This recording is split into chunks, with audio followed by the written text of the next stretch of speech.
155mm Thunder, US Howitzers in World War II, Korea and Vietnam. For over 30 years, one sound terrified American enemies more than almost anything else: the deep thunder of the 155mm guns. From the hedgerows of France to the frozen hills of Korea and the jungles of Vietnam, these guns, towed or self-propelled, could destroy targets soldiers couldn't even see. These aren't just stories about artillery, they're stories about how one weapon repeatedly changed battles. So, this is Historia Spanarna, History Reconnaissance, and you're most welcome to join us for this story, covering 3 decades of US artillery history.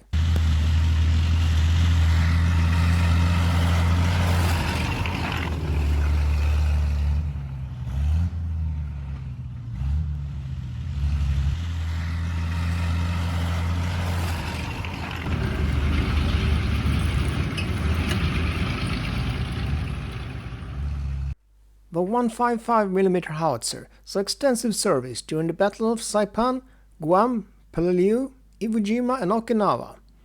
On these islands, artillery often fired continuously for days before and during infantry attacks. At the Battle of Okinawa, the 155mm howitzer was especially important because Japanese forces occupied extensive fortified positions along the Shuri Line. American batteries fired thousands of rounds against cave complexes, ridge lines, command posts and artillery positions. Observers on hills, in aircraft, and with frontline infantry adjusted fire onto targets. Since defenders were often hidden from direct view, artillery relied heavily on forward observers. Overall, the US Army used the 155mm howitzer as a long-range, high-explosive weapon to wear down Japanese defenses, isolate strongpoints, and provide continuous fire support during the island-hopping campaigns. Its sustained bombardments were a key element of American combined arms tactics in the Pacific. During the Battle of the Bulge, American artillery became the backbone of the defense. German forces surrounded Bastogne in December 1944. The weather was terrible, supplies were low, but the artillery kept firing. Even when ammunition became scarce, 155mm batteries carefully rationed shells to break up German attacks. One German officer later remarked that the American artillery was more dangerous than American tanks because it arrived so quickly and with remarkable accuracy. Many historians argue that without the artillery around Bastogne, the 101st Airborne may not have held. American artillery perfected something called time on target. Instead of firing all guns at once, each battery fired at different times.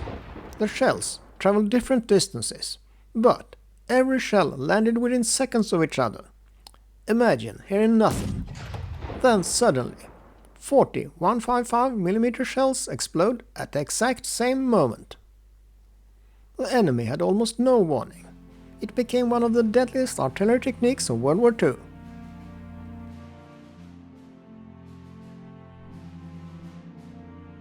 The Korean War quickly became an artillery war.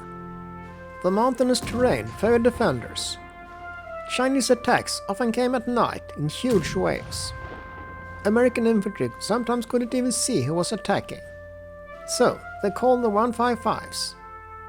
Entire hillsides disappeared under artillery fire. Veterans recalled seeing hundreds of Chinese soldiers advancing until batteries of 155mm guns turned the slopes into explosions. One battery could fire all night long. Many infantrymen later said, "The artillery saved us." Heartbreak Ridge became one of Korea's bloodiest battles. American troops had to attack steep mountains defended by dug-in North Korean forces. The solution? Days of continuous bombardment. Thousands of 155mm shells hammered enemy bunkers before the infantry advanced.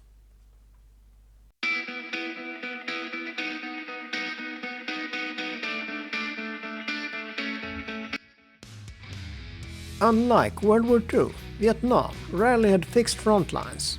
Instead, the Americans built isolated fire bases. Each one was protected by several 155mm howitzers.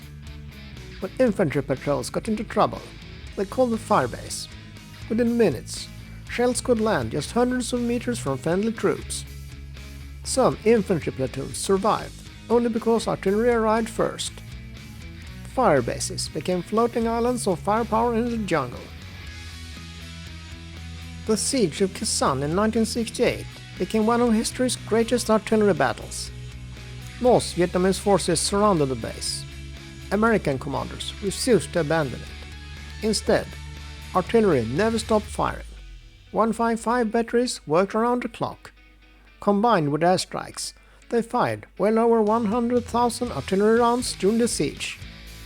Marines later described the constant firing as making the ground shake day and night. Perhaps the most dramatic stories involved danger-close missions.